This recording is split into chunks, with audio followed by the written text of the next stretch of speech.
Hi everyone, I'm Erica Desper of Confident Parenting, and I help families get more sleep.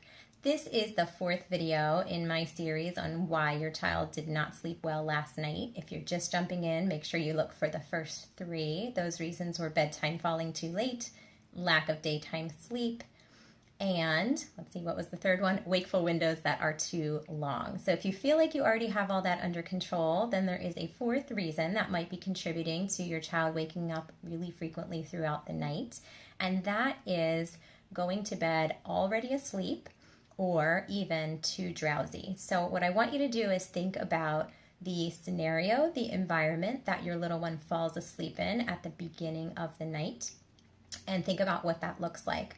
Are they going awake into their crib, awake into their bed, and then really going through the motions of moving themselves from awake to asleep?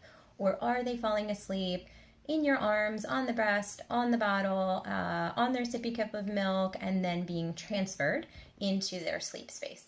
Now, let me just stop there. Or are you just rocking them to sleep? Maybe feeding is not a factor. I already know what you're going to say. It's not wrong or bad to feed my baby to sleep. It's very natural. I totally agree. And if you're doing that and that is working for you, awesome. But if you're doing that and your baby is waking up every hour, every 2 hours throughout the night, looking to do that all over again, then I would keep listening. It is not wrong or bad to rock to sleep, to feed to sleep, hold to sleep, any of that. It's beautiful. But if it's becoming a pattern where you're having to repeat it throughout the night, then looking at changing that could be a clue, a key to fixing your sleep struggles. So let's talk about why. Why would a child who is helped to sleep at the beginning of the night then has trouble sleeping soundly throughout the night? And the reason is this. None of us sleep through the night. So if you think that you do, or you thought that you did, maybe before your little one was waking you constantly, none of us technically sleep straight through the night. Once we hit around the 4-month mark of age, our sleep patterns mature, and these more mature sleep patterns include little transitions between sleep cycles. And what should happen during one of those transitions is that we should just kind of shift into the next sleep cycle and keep going unless we really need something. What we do during these transitions, and this really applies to all of us, is we kind of do a semi-awake, semi-conscious scan of our environment. And we're looking to see, has anything changed?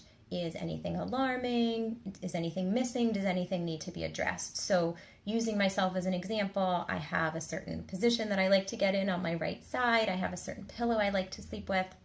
And I have to have a sheet on me, even if it's 95 degrees, got to have that sheet on. So that's my little sleep scenario that I create for myself, and it helps me drift off easily and quickly. So if I hit a transition in my sleep 2 hours after bedtime, and I notice that I do my little scan of my environment in a semi-sleepy state, and my sheets are kicked off, and my pillow's on the floor, and I'm flat on my back, what am I going to do? Am I just going to move into the next sleep cycle, or am I going to kind of address those things really quickly? I can tell you, because what I do is address those things really quickly. So I'm going to grab my sheet, I'm going to grab my pillow, get back in my position, and boom, I'm into the next sleep cycle. So think about the way that you fall asleep and what you might look for throughout the night. We all tend to do this. The catch is that we're so used to it, we're so efficient at it, that we don't wake up the next morning and say, oh, I woke up 4 times transitioning last night. We don't even realize that it's going on. But if we take that now and apply it to your baby or to your child, and we think about what environment or scenario they are falling asleep in, it now makes it easier to understand why they might be looking for you frequently throughout the night. So imagine that you nursed your baby to sleep or to drowsy, or you climbed in bed with your preschooler and kind of rubbed their back until they fell asleep. All those things being okay, and if it's working for you, go for it. But if they're calling you back to do that very, very frequently throughout the night, more frequently than you think is reasonable or know is sustainable, then my suggestion would be to, rather than to figure out how to say no at the night wakings, figure out how to tweak the way that your baby or child is falling asleep at bedtime. What we ultimately want to happen is that we get them falling asleep in the same environment, same scenario that they are going to pop awake in 2 hours later, 3 hours later, whatever it might be. Another way to think about this is the kitchen floor analogy. Imagine that you fell asleep tonight in your bed with your partner, same as always, nice and cozy. It's exactly what you expected. And then 2 hours later, you woke up and you were on the kitchen floor. You're looking around at the cabinets and the dishwasher and the sink like, wait a minute, first of all, how did I get here? But the more important question would be, how realistic is it that you'd look around and say, oh, well, I guess I have to go back to sleep here. There are literally no other options.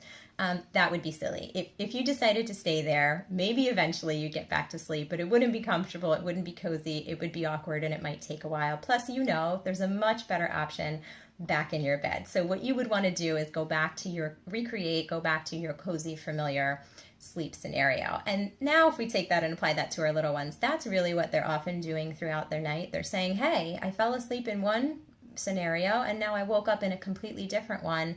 Not only do I legitimately not know how to do this in the absence of all of those things, I don't want to. I don't think that it's fair. It doesn't make sense. So why don't you just come on back and we'll kind of repeat the whole pattern, and that's how I'll get back to sleep. So often the key to solving sleep struggles is looking at what are the things that your little one is relying on to get to sleep at the beginning of the night, and then tweaking that, finding a way to get them less and less reliant on, and maybe hopefully not reliant at all, on whatever crutches they are accustomed to, whether that be feeding or rocking or your presence. Again, none of those things being wrong or bad in and of themselves. And I'm not suggesting that you have to just walk away and let whatever happens.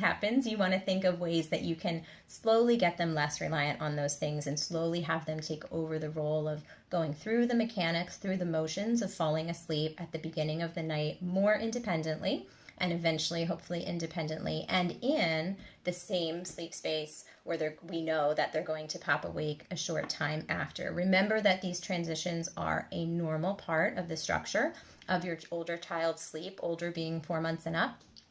So what I can't do today is take away those transitions for you, but what we can do is think about getting your little one more willing and able, basically equipped to manage those transitions independently. And that's really the difference between a baby or a child who's sleeping through the night and one who isn't, is that one is willing and able to get through those transitions on their own, and yours maybe isn't yet. So that's all we want to do, is get them to the place where they can.